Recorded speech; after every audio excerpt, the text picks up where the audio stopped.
आज हम बात करेंगे राज कपूर की आवारा फिल्म के बारे में, जो कि 1951 में रिलीज़ हुई थी।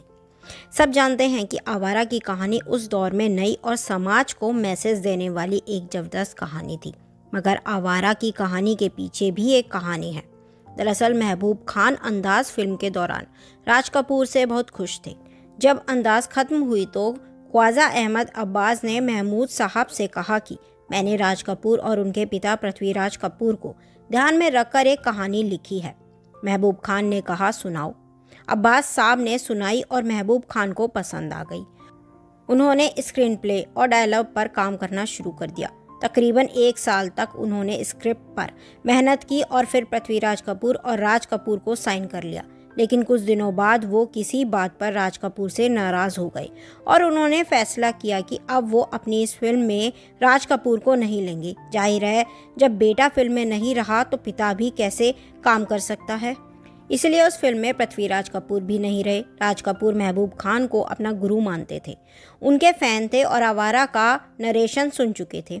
उन्हें स्क्रिप्ट बहुत पसंद थी। वो किसी भी तरह इस फिल्म को करना चाहते थे। तो उन्होंने अब्बास साहब को अपने पास बुलाया और कहा कि आप किसी भी तरह महबूब खान को मनाओ। अब्बास साहब ने महबूब खान से कहा कि राज कपूर और पृथ्वीराज कपूर की जगह और किसको लोगे। महबूब खान बोले कि किसी भी लड़के को ले लूँगा, यूसुफ यानी कि दिलीप कुमार को ले लूँगा। फिर अब्बास ने पूछा कि बाप के किरदार में किसको लोगे, तो उन्होंने कहा कि अशोक कुमार को ले लूँगा।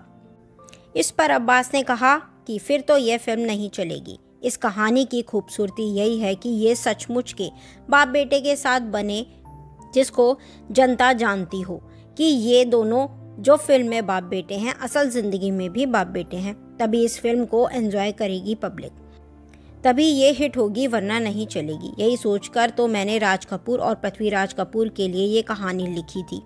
इस पर महबूब साहब ने कहा कि ठीक है, इस स्क्रिप्ट को अभी रहने देते हैं, मैं बाद में सोचूंगा। ये बोलकर उन्होंने स्क्रिप्ट रख दी और एक दूसरी कहानी आन पर काम करने लगे। राज कपूर ने फिर से अब्बास साहब को बुलाया और कहा, देखिए महबूब साहब तो अब आन में बिजी हो गए, आवारा की स्क्रिप्ट रखी है, वो मुझे दे दीजिए।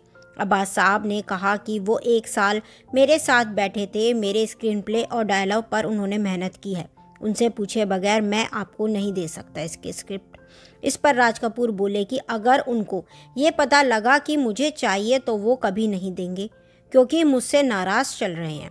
राज कपूर साहब ने अब्बास साहब से कहा कि आप जिस भी दिन महबूब साहब का मूड अच्छा देखें, उस दिन उनसे कहना कि आप तो क्रिएटिव आदमी हैं, आपके पास तो एक से एक कहानियाँ आती रहती हैं, अभी आप आन में बिजी हो, इनको बनाओगे तब तक कोई और कहानी दिमाग में आ जाएगी और आवारा रखी रह जाएगी। मुझे दरअसल ज़रा पैसों की ज़रूरत है, आप कहें तो मैं ज़रा कोशिश करता हूँ, 2-4 प्रोड्यूसरों को इसकी स्टोरी सुनाता हूँ, अगर किसी को पसंद आ गई तो मुझे पैसे मिल जाएंगे। राज कपूर साहब ने ख़ास तौर पर कहा कि मेरा नाम बिल्कुल भी मत लेना। इसके बाद जब अब्बास साहब ने देखा कि महबूब खान का मूड अच्छा है, तब उन्होंने उनसे ये सारी बातें कह दी। महबूब साहब ने भी कहा कि तुम्हें पैसों की ज़रूरत है तो बाहर बेच दो। अब अब्बास साहब में बिल्कुल भी सब्र नहीं था। वो इतने ज़्यादा उत्साहित हो गए कि सीधे आए राज कपूर साहब के पास और बोले कि महबूब साहब ने मुझे इसको बेचने की इजाज़त दे दी है। राज कपूर ने फ़ौरन पेपर बनवाए और आवारा की स्क्रिप्ट अब्बास साहब से ले ली। 2 दिन में ही यह खबर इंडस्ट्री में फैल गई। महबूब साहब को भी इस बारे में पता लग गया। महबूब साहब को समझ में आ गया कि ये तो अब्बास और राज कपूर ने मिलकर मेरे साथ फरेब किया है। इसके बाद महबूब साहब अब्बास साहब पर बहुत भड़के और बोले कि मैं ज़िंदगी में तेरे साथ कभी भी काम नहीं करूँगा। महबूब साहब जानते थे कि नरगिस और राज कपूर साहब की दोस्ती है और नरगिस ये फिल्म कर सकती है, क्योंकि उन्होंने भी पहले आवारा में नरगिस को ही लिया था। तो उन्होंने नरगिस को बुलाया। वो नरगिस को बेटी मानते थे और बेबी बुलाते थे। उन्होंने नरगिस से कहा कि बेबी, तुम एक बात याद रखना, तुम राज कपूर के साथ आवारा नहीं करोगी। लेकिन नरगिस जी ने सोचा कि ये तो पिता समान है, नाराज़ होंगे तो भी मान जाएंगे। बस फिर क्या था, नरगिस जी ने आवारा साइन कर ली। पर जैसे ही नरगिस जी ने आवारा साइन की, महबूब साहब ने उन पर बहुत गुस्सा किया, उनको ऑफिस बुलाया और बहुत डांटा। नरगिस जी एकदम रोने लगी।